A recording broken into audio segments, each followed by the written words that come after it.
प्रिय भाई बहनों, आज हम आपके लिए कक्षा 9 भूगोल विषय के अंतर्गत पाठ 4 जलवायु का यह पहला वीडियो जारी कर रहे हैं। इसके अंतर्गत आप सभी जलवायु, मौसम और जलवायु तथा मौसम में अंतर तथा जलवायु की प्रादेशिक विभिन्नताएं नामक टॉपिकों का अध्ययन करेंगे। भाई बहनों, जलवायु जैसा कि यहाँ लिखा है, किसी क्षेत्र में लंबी समयावधि लगभग 30 वर्ष से अधिक में मौसम की अवस्थाओं तथा विविधताओं का कुल योग जलवायु कहलाता है। भाई बहनों,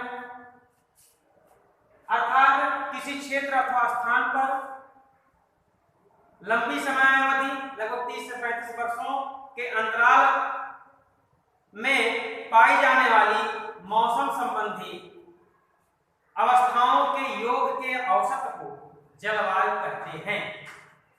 इसको हम दूसरे शब्दों में लिख सकते हैं अथवा करके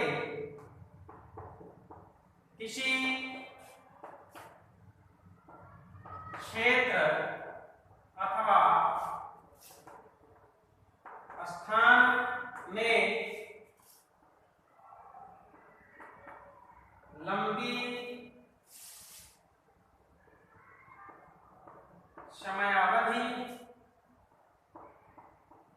30 से 35 वर्षों के अंतराल में पाई जाने वाली मौसम संबंधी अवस्थाओं अथवा विविधताओं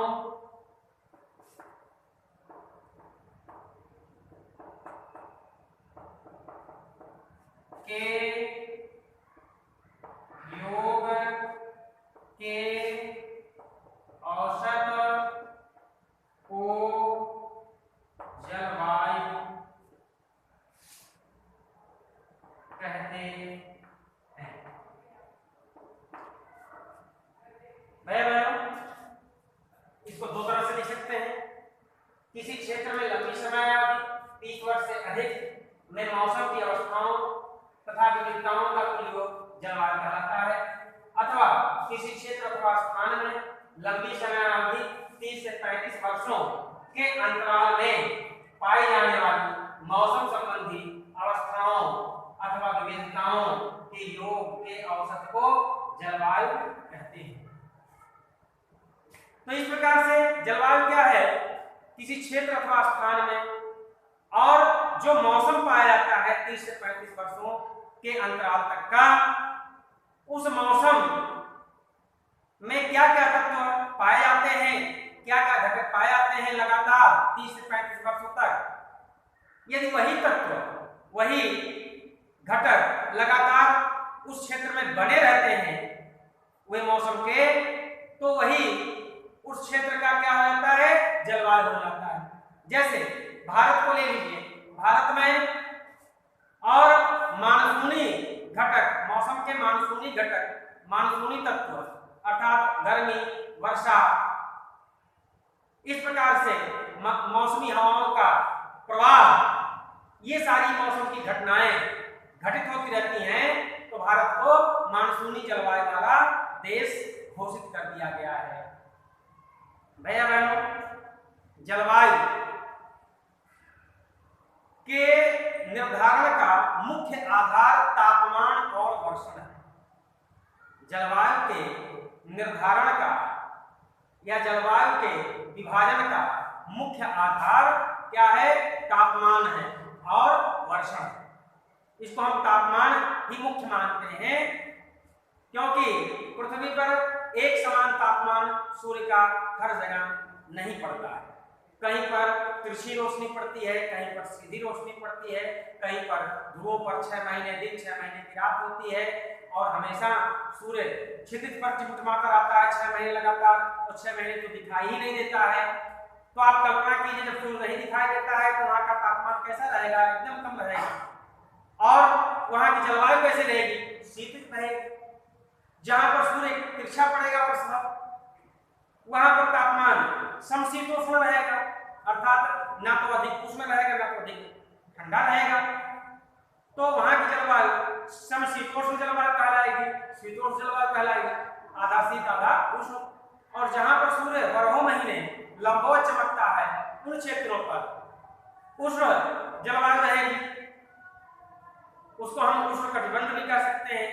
और तिरछी पड़ने वाले स्थान पर उसको शीतोष्ण कटिबंध कर सकते हैं। और जहां पर 6 महीने ध्रुव पर दिन और 6 महीने की रात होती है उसे हम शीत कटिबंध कर सकते हैं। तो इसको हम ये नोट कर लीजिएगा, इसको हम मिटा करके इस प्रकार से समझ लेते हैं।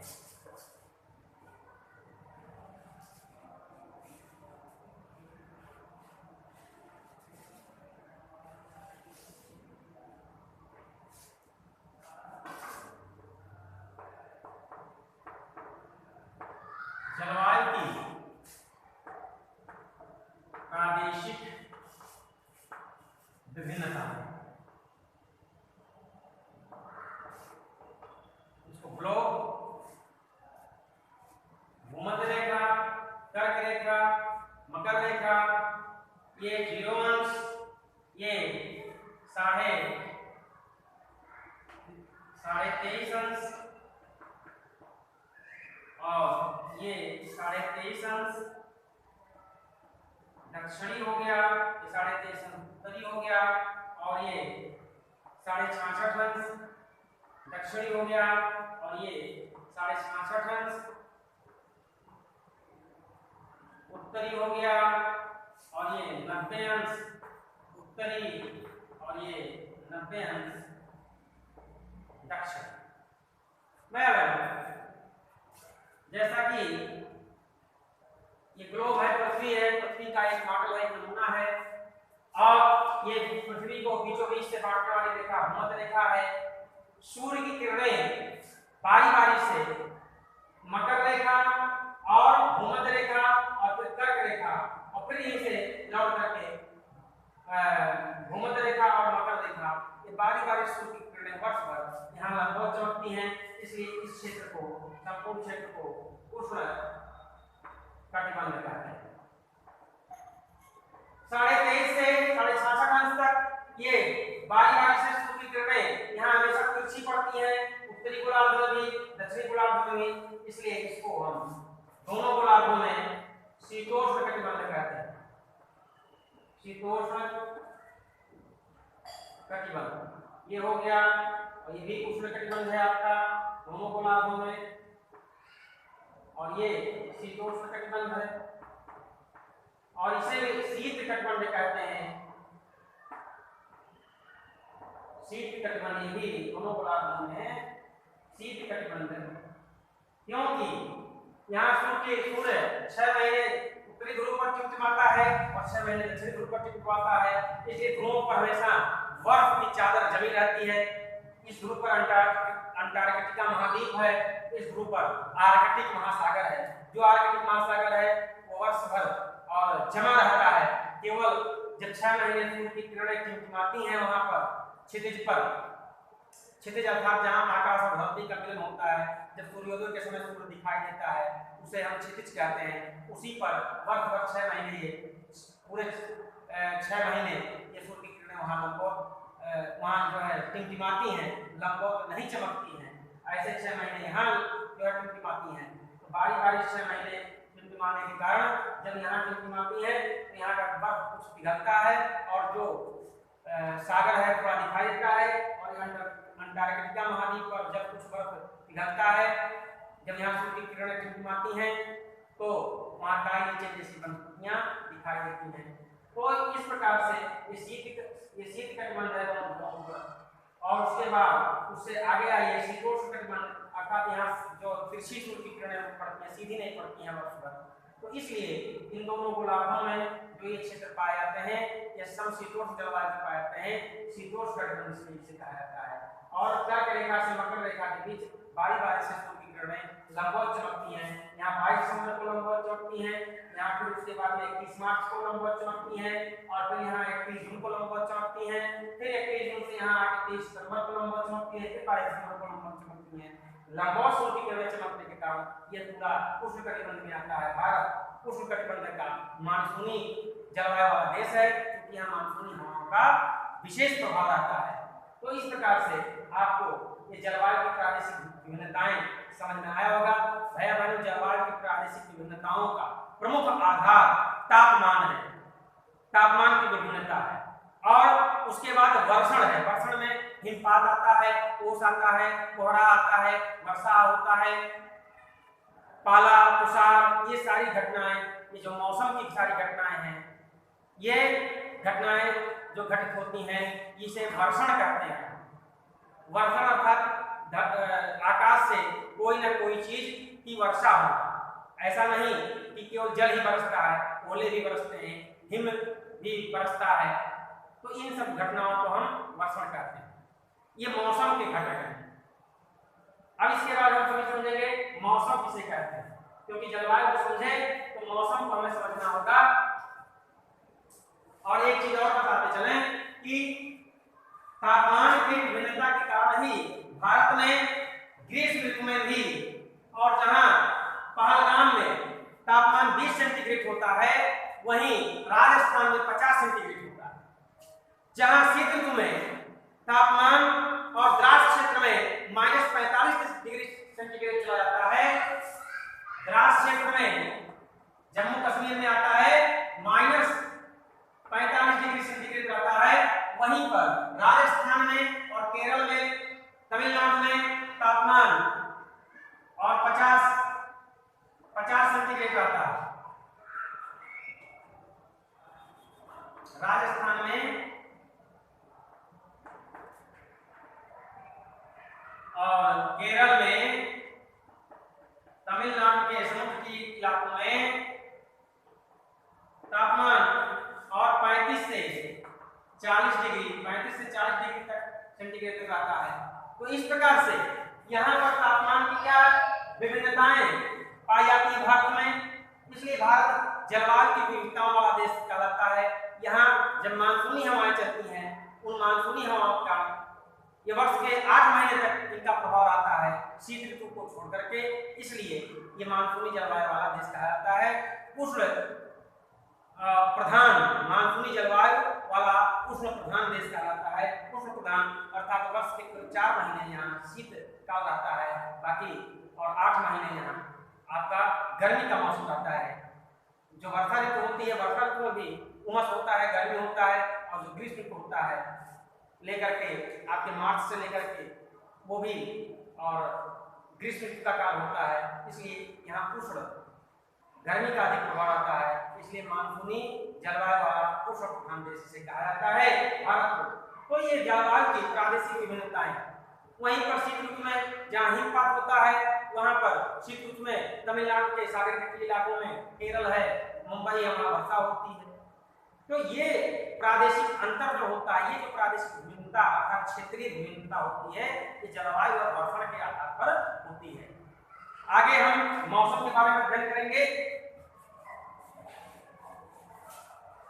वीडियो लंबा हो रहा है, इसलिए थोड़ा संक्षेप में बताते चलते हैं। मौसम किसे कहते हैं? तो मौसम किसी स्थान अथवा क्षेत्र में, किसी स्थान अथवा क्षेत्र में अल्पकालीन वायुमंडलीय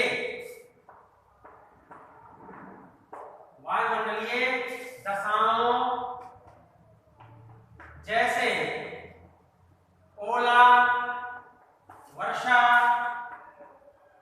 हवा, ओस, हिमपात आदि की घटनाओं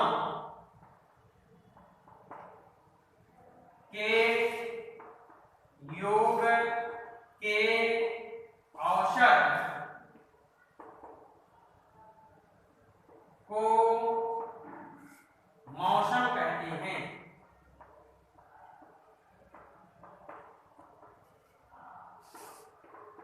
इसमें जो अल्पकालीन लिखा है उसको आप समझिए एक दिवस, एक दिवस यानी 24 घंटे। तो जो मौसम की घटनाएं होती हैं उसको हम कैलकुलेशन जो करते हैं, काउंट करते हैं, वो 24 घंटे के अंदर अर्थात एक दिवस में किसी स्थान अथवा क्षेत्र में जो वायुमंडलीय दशाएं होती हैं, जैसे ओला, पाला, वर्षा, तेज हवाएं, तूफान, चक्रवात आदि की जो घटनाएं घटित होती हैं एक दिन में किसी क्षेत्र में, उसके योग के औसत को हम मौसम कहते हैं। उसका हम योग करेंगे। योग अर्थात कितने देर तक तेज हवा चली, कितने देर तक वर्षा हुई, कितने देर तक धूप हुआ, ये सब जो घटनाएं घटती हैं उनको हम मौसम कहते हैं। तो मौसम के घटक कौन कौन से हैं? मौसम के घटक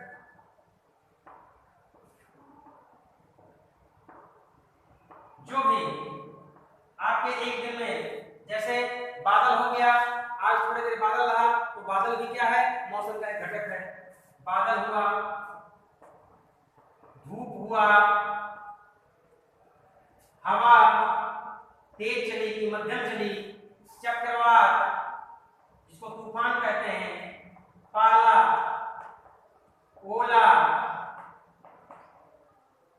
ओस, ज्यादा ओस पड़ा कि कम पड़ा, ये ऐसे आदि अनेक ऐसे मौसम के घटक हैं। और इन घटकों से जो मिलकर के मौसम बनता है, इन घटकों का एक दिन में जो योग होता है वही मौसम कहलाता है। और जलवायु लगातार 30 से 35 वर्षों तक जब ऐसे ही मौसम की घटनाएं, एक प्रकार की मौसम की घटनाएं किसी क्षेत्र में लगातार बनी रहती हैं, तो वह जो है उस क्षेत्र का जलवायु कहलाता है।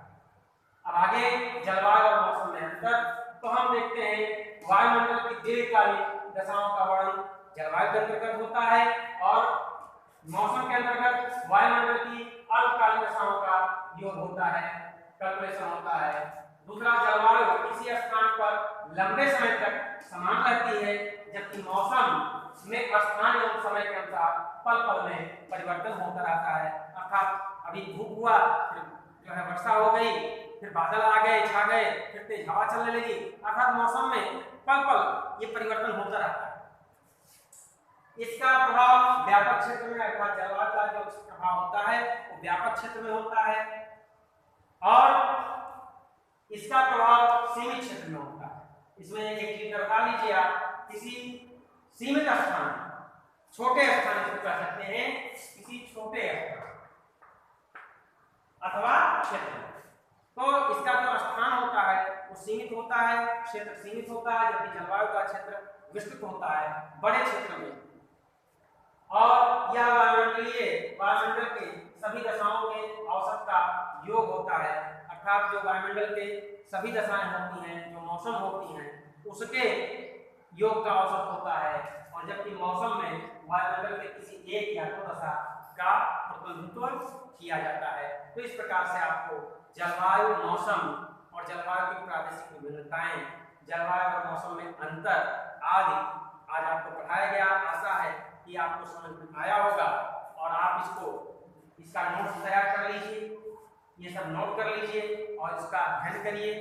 इसको एक बार लिखवाया भी गया है, तो भैया बहनों जो नए विद्यार्थी हैं, जो भी प्रवेश ले रहे हैं, उनके लिए यह बहुत अच्छा जो है सहायक सामग्री रहेगा वीडियो, और इसको आप इसके माध्यम से नोट तैयार करिए। तो आज के लिए इतना ही, धन्यवाद।